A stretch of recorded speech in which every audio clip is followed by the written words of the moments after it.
Inyector bomba.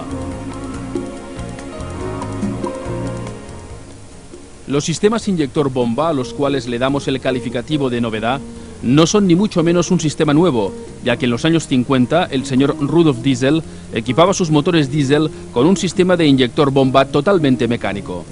Hasta la década de los 90 dicha aplicación solo se había llevado a cabo en el sector industrial, barcos, camiones. Es entonces cuando la compañía de Robert Bosch, junto al grupo Volkswagen, desarrollan un sistema en el que el caudal y el inicio de inyección se gobierna de manera electrónica. De esta forma se consigue optimizar la combustión al máximo, reduciendo de manera considerable los niveles de polución y, a su vez, reduciendo consumos de carburante y aumentando las prestaciones de los motores. Todo un éxito, ya que una de las exigencias de las nuevas normativas es el de reducir las emisiones contaminantes de los motores diésel. Gracias a los sistemas inyector bomba con gestión electrónica, se ha conseguido que un motor diésel sea más limpio, más económico y más potente. A continuación, procederemos al estudio y verificación de todos sus componentes. Circuito hidráulico. El circuito hidráulico está compuesto por dos partes claramente diferenciadas, el circuito de baja y el de alta presión. Circuito de baja presión. La baja presión es uno de los apartados más importantes para el correcto funcionamiento y mantenimiento del sistema, ya que un deterioro del sistema de baja presión puede provocar el paro del motor o incluso la destrucción de alguno de los órganos del circuito de alta presión, en los cuales se trabaja con una precisión total. En la siguiente ilustración podemos observar los componentes básicos del circuito. Circuito de alta presión. La parte de alta presión es una de las más precisas del sistema, ya que consta de pasos calibrados de alta precisión, en los cuales se alcanzan presiones de 2000 bares de máxima. El circuito de alta presión se encuentra ubicado en el interior de los inyectores, en los cuales a continuación observaremos las fases de funcionamiento. Inyectores. Este elemento es el encargado de generar la alta presión del combustible para realizar la inyección del mismo a la cámara de combustión. El momento y la cantidad de combustible a ser inyectada está controlado por la UEC, gestionando una electroválvula unida al inyector bomba. El sistema del inyector bomba se compone de dos partes, una mecánica hidráulica y otra eléctrica. La parte mecánica, por medio de una leva, se encarga de dar el movimiento necesario a un pistón para generar la presión de inyección. También, dependiendo del sistema, se definen las fases de la inyección, es decir, preinyección e inyección principal. La parte eléctrica se encarga de dar la apertura y cierre del combustible para limitar la cantidad de combustible y el momento de inyección. Fases de inyección. Fase de llenado. En esta fase, el combustible se introduce en el interior del pistón del inyector a la presión de mando de la bomba de alimentación. En esta condición, la leva libera la presión del muelle E, dando un movimiento ascendente al pistón B, de forma que favorece la aspiración del combustible. La electroválvula de mando está sin activar, por tanto en posición abierta. La válvula A da paso al combustible hacia el pistón del inyector. Fase de preinyección.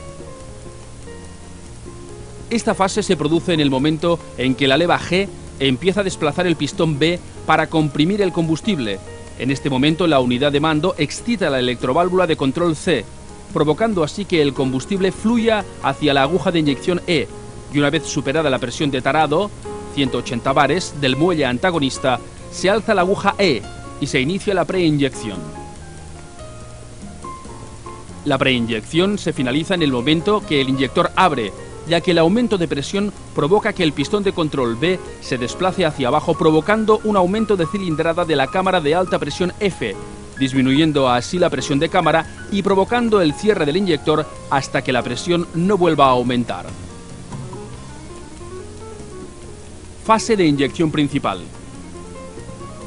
En esta fase, el émbolo de presión E sigue descendiendo y aumentando la presión en cámara D.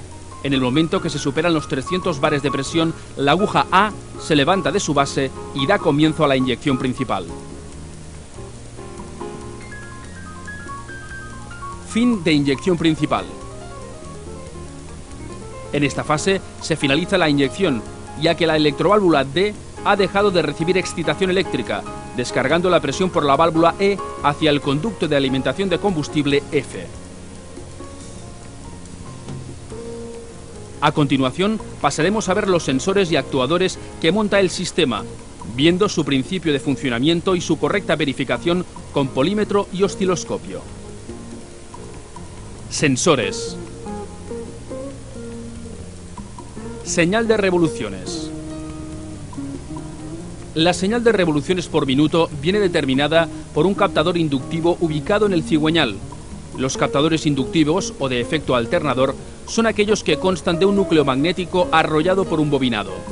Al pasar un elemento ferroso cortando las líneas de fuerza del núcleo magnético, se genera una corriente alterna que se induce en el bobinado, informando así a la unidad de mando del número de revoluciones y de los puntos muertos superiores. Esto es debido a que la corona dentada encargada de romper las líneas de fuerza no es uniforme, faltándole genéricamente 2 dientes sobre 60. Para su verificación, realizaremos las pruebas de resistencia del bobinado, su correcto apantallamiento y el voltaje que genera. Por último, si disponemos de osciloscopio, observaremos la señal. Prueba de resistencia.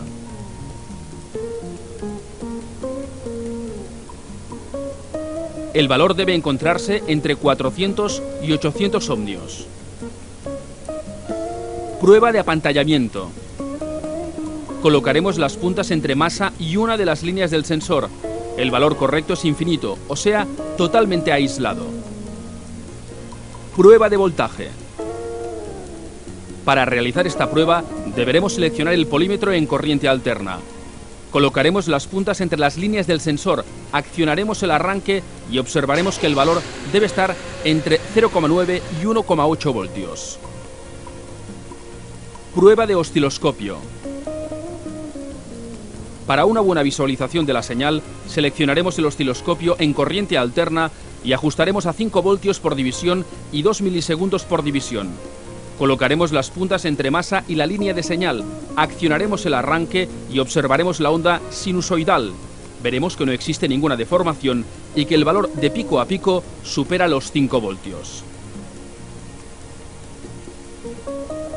Estrategia de emergencia. En caso de fallo del sensor o algunas de las líneas de conexión, se producirá el paro inmediato del motor, no existiendo ninguna estrategia de emergencia. Señal de reconocimiento de cilindro. La señal de fase viene determinada por un captador de efecto Hall ubicado en uno de los extremos del árbol de levas. Los captadores Hall están compuestos por un cristal de silicio o germanio. Cuando se aplica una tensión entre dos de sus caras, al ser influido por un campo magnético, el sensor emite una señal cuadrada. Para una correcta verificación, realizaremos las pruebas siguientes. Alimentación del sensor, señal emitida, frecuencia de trabajo y osciloscopio. Prueba de alimentación. Seleccionaremos el polímetro en voltios de corriente continua, accionaremos el contacto y colocaremos las puntas entre las líneas de alimentación. El valor debe ser de 12 voltios. Señal emitida. Para ver la señal emitida, deberemos mover el árbol de levas. Para ello, seleccionaremos una velocidad, accionaremos el contacto y colocaremos las puntas del polímetro entre masa y la línea de señal. Al mover el vehículo, observaremos cómo el voltaje de referencia, que se encuentra sobre los 10 voltios, cae hasta 0 voltios, dando de tolerancia hasta 0,7 voltios. Frecuencia de trabajo. Para asegurarnos que en ningún momento se produce un corte de la señal, observaremos la frecuencia. Para ello, arrancaremos el motor, seleccionaremos el polímetro en hercios y colocaremos las puntas entre las líneas. El valor con el motor a ralentí debe estar sobre los 27 hercios. Si aceleramos el motor, el valor debe subir linealmente en proporción al régimen de giro. Osciloscopio. Para visualizar mejor la señal, deberemos seleccionar el osciloscopio a 2 voltios por división y 20 milisegundos por división.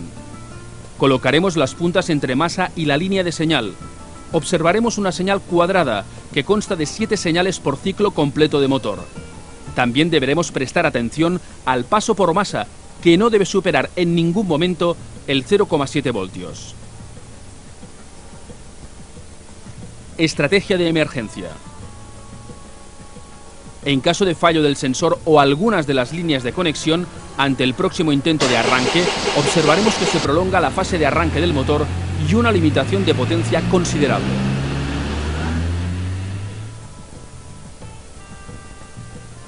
Posición pedal de acelerador. La señal de posición del acelerador viene determinada por un potenciómetro ubicado en un mismo encapsulado, el cual lo podemos encontrar o solidario al pedal del acelerador o en el habitáculo motor solidario al cable de aceleración. Para asegurar la posición de reposo, el fabricante ha instalado un interruptor de mínima. Los potenciómetros constan de una pista de grafito, la cual está alimentada por 2 extremos.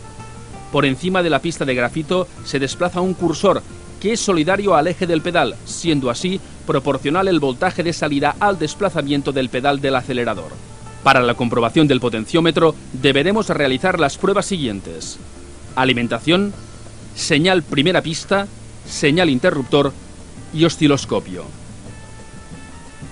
Alimentación. Para verificar la alimentación del sensor deberemos accionar el contacto, seleccionar el polímetro en voltios de corriente continua y colocar las puntas del osciloscopio entre las líneas. El valor debe ser de 5 voltios. Señal primera pista. Con el contacto aún accionado, deberemos colocar las puntas del polímetro entre masa y la línea de señal, observando que en posición de reposo tenemos un voltaje de unos 0,4 voltios y a medida que aceleramos sube progresivamente hasta casi los 4,40 voltios. Señal interruptor. Para realizar esta medición deberemos accionar el contacto, seleccionaremos el polímetro en voltios de corriente continua y colocaremos las puntas entre masa y la línea de señal. Observaremos que el voltaje en reposo es de 0,4 voltios. Al pisar el acelerador, el valor debe ascender a 5 voltios. Osciloscopio. Para ver la señal del potenciómetro con mayor definición, deberemos seleccionar el osciloscopio a 1 voltio por división y 500 milisegundos por división. Accionaremos el contacto y colocaremos las puntas del osciloscopio entre masa y la línea de señal. Aceleraremos en varias ocasiones y nos fijaremos cómo aumenta el voltaje y en ningún momento se nos corta la señal. Para ver la señal del interruptor con mayor definición, deberemos seleccionar el osciloscopio a 1 voltio por división y 500 milisegundos por división. Accionaremos el contacto y colocaremos las puntas del osciloscopio entre masa y la línea de señal. Aceleraremos en varias ocasiones y nos fijaremos cómo aparece una señal totalmente cuadrada y que en ningún momento se nos corta la señal. Estrategia de emergencia.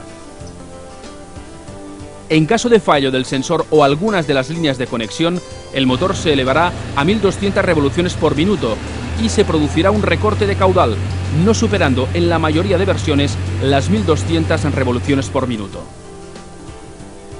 Señal de carga. La señal de carga viene determinada por un medidor de masa de aire, el cual se halla ubicado en la entrada de admisión entre el filtro de aire y los colectores. Es uno de los elementos más importantes para el cálculo del caudal máximo. Es el encargado de informar a la unidad de mando de la cantidad de aire que está entrando a los cilindros. Con esta información se calcula a su vez el control de la recirculación de los gases de escape. Los medidores de masa de aire realizan la medición basándose en el principio físico de variaciones de temperatura.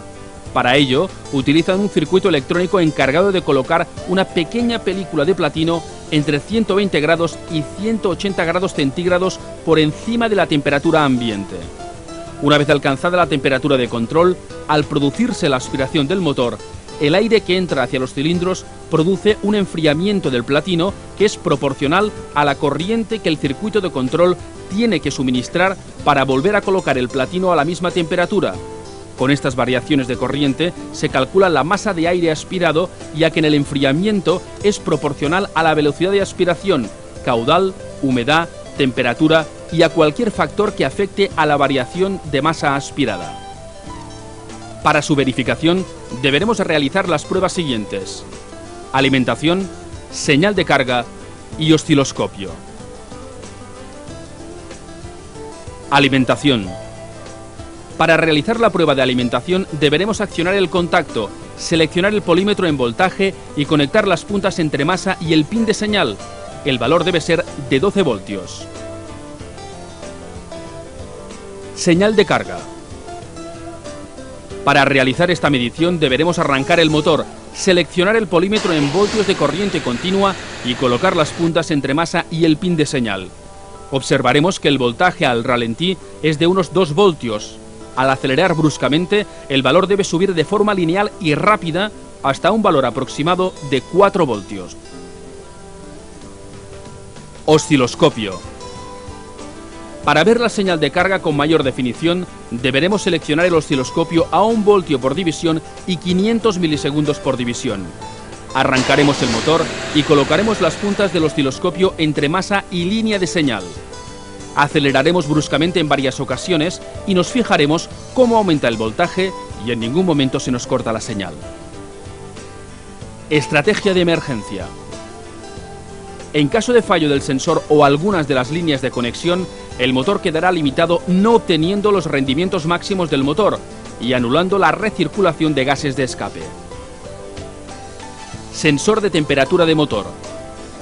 La señal de temperatura del motor viene determinada por una resistencia variable en función de la temperatura, protegida con un encapsulado metálico y ubicada en contacto del líquido refrigerante.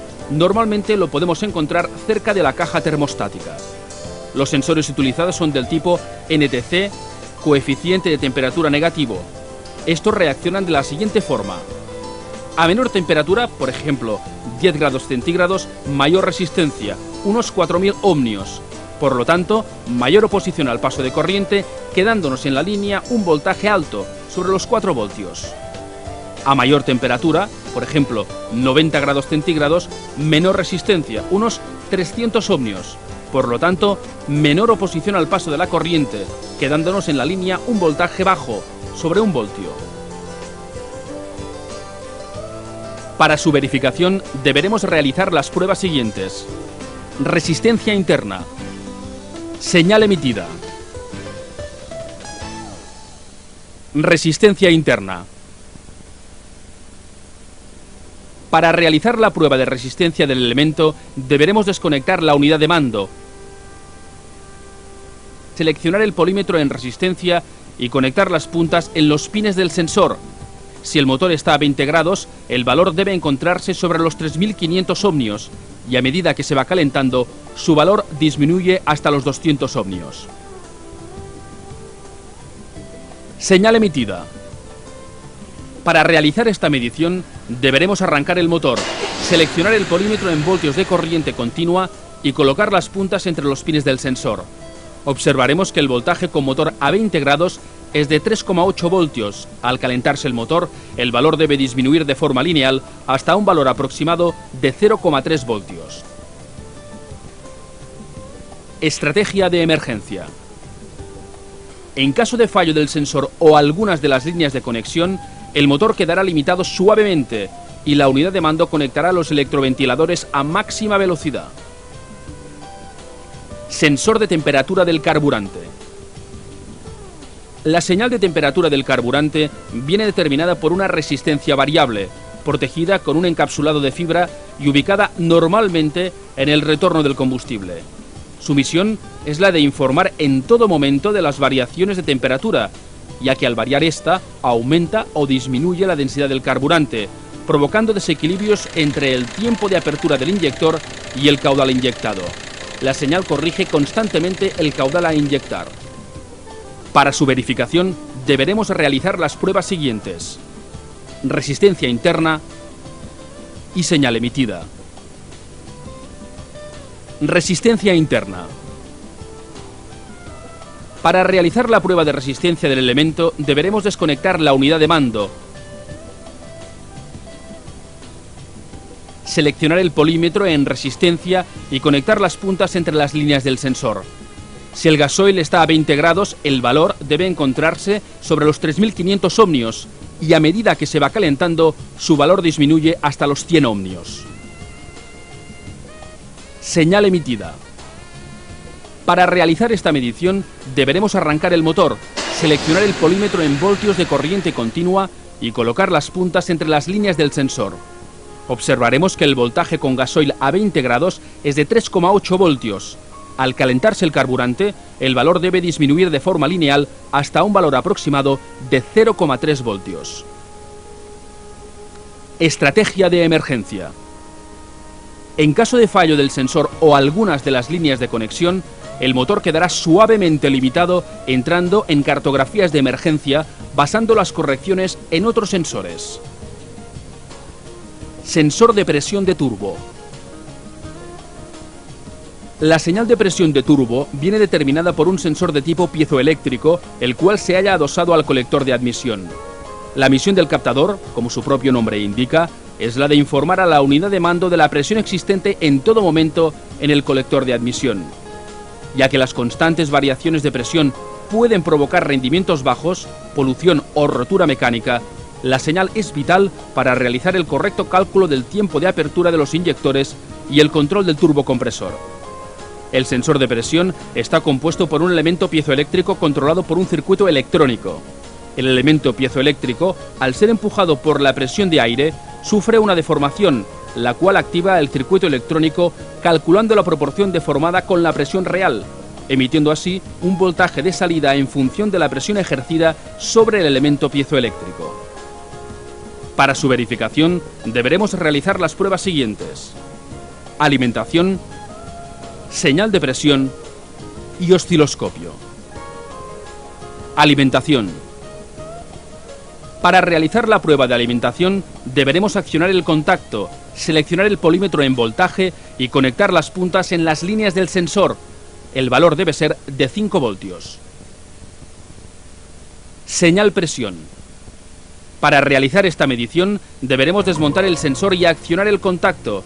Seleccionaremos el polímetro en voltios de corriente continua y colocaremos las puntas entre masa y la línea de señal.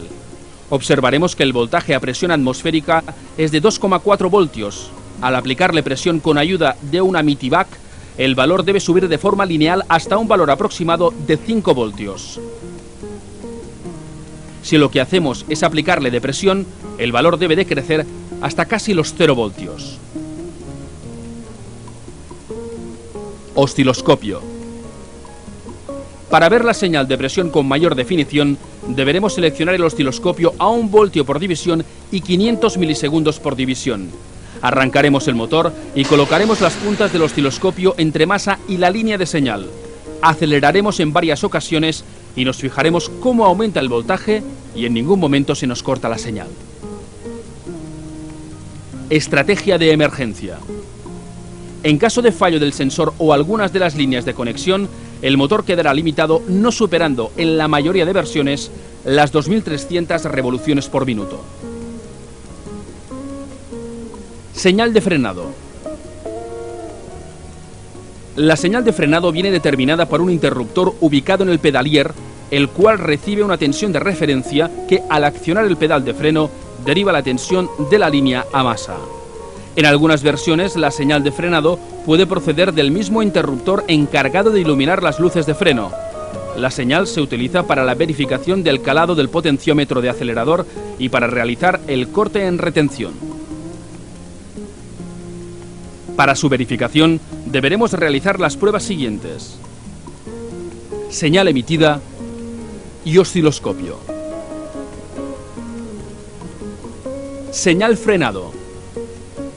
Para realizar esta medición, deberemos accionar el contacto, seleccionaremos el polímetro en voltios de corriente continua y colocaremos las puntas entre masa y la línea de señal. Observaremos que el voltaje en reposo es de 12 voltios. Al pisar el freno, el valor debe caer a 0 voltios. Osciloscopio.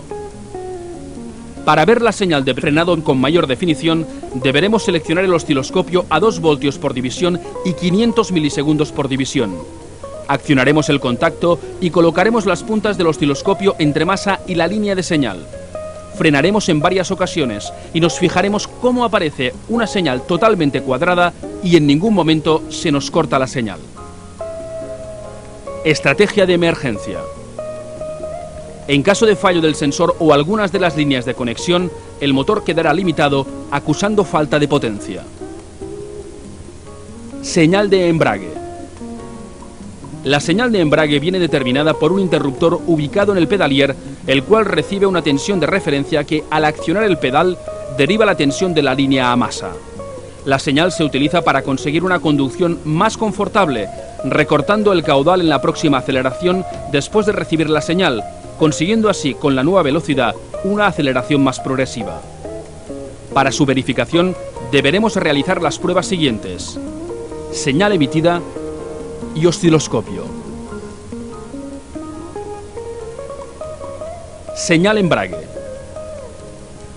Para realizar esta medición deberemos accionar el contacto. Seleccionaremos el polímetro en voltios de corriente continua y colocaremos las puntas entre masa y la línea de señal. Observaremos que el voltaje en reposo es de 12 voltios. Al pisar el embrague, el valor debe caer hasta los 0 voltios. Osciloscopio.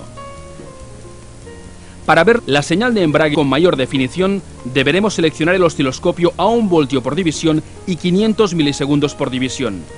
Accionaremos el contacto y colocaremos las puntas del osciloscopio entre masa y la línea de señal, al accionar el pedal en varias ocasiones, y nos fijaremos cómo aparece una señal totalmente cuadrada y que en ningún momento se nos corta la señal.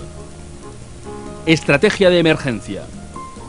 En caso de fallo del sensor o algunas de las líneas de conexión, el motor quedará limitado, acusando falta de potencia.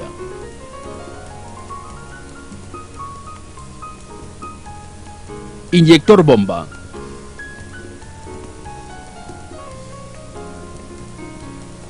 Agradecemos el apoyo y la colaboración de Autotaller Erasa, TCM. Tecauto SBD tiene el placer de presentarles un amplio abanico de servicios y productos dedicados exclusivamente para el profesional del automóvil. Formación. Más de 2000 horas nos avalan como formadores de alta calidad. Formación dedicada la mayor parte al profesional de la reparación, así como también a la preparación de profesorado. Publicaciones técnicas. A continuación, tenemos el placer de poner a su disposición la más amplia y clara base de datos técnica del mercado, en la cual disponemos del esquema eléctrico y la ficha de datos técnicos para poder realizar todas las comprobaciones pertinentes del sistema, facilitando y agilizando la diagnosis del vehículo.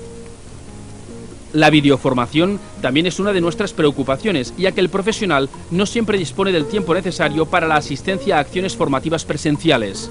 Sistemas como rail, inyector bomba, osciloscopio, controles de tracción, climatización, son temáticas indispensables para la reparación del vehículo actual. Los manuales técnicos es otra de nuestras obras pensadas para conseguir la formación continuada sin horarios. En estos momentos tenemos a su disposición 3 manuales técnicos: el osciloscopio y electrónica básica del automóvil, gestión electrónica en los motores diésel y gestión electrónica en los motores gasolina técnica de gases. Todos estos manuales están totalmente actualizados, tratando siempre todos los sistemas o gestiones presentes en la actualidad. Programa de gestión taller más contabilidad. Programa totalmente actualizado bajo legislación vigente y preparado para trabajar con el euro, con posibilidades de personalizar cualquier apartado. Realiza órdenes de reparación, presupuestos, albaranes, facturas, control de recambios, pedidos a proveedores, gestión de clientes y vehículos, gestión de empleados, fichero de peritos, agenda de taller, etc. Servicios. También a disposición del profesional ofrecemos la reparación de unidades de mando, así como la asistencia técnica telefónica y todo tipo de maquinaria de diagnosis para el taller, como pueden ser Emily, una máquina indispensable para el taller capaz de realizar las funciones de diagnosis más avanzadas como la diagnosis en paralelo, diagnosis en serie, osciloscopio, test de motor, activación de componentes, esquemas de orientación, información técnica y, por último, simulador de señales para el diagnóstico de la gestión electrónica del motor. SPC 960, una máquina para hacer la lectura en serie, así como la lectura y borrado de averías, tanto gestión gasolina como diésel, resets de servicio, adaptaciones, codificación de llaves y unidades de mando, ajustes básicos, lectura de valores reales, gestiones de motor, ABS, airbags, cambios automáticos, etc. Sin más, esperamos poder cubrir todas las necesidades del profesional y no duden en consultarnos para cualquier aclaración o sugerencia. Gracias por su confianza.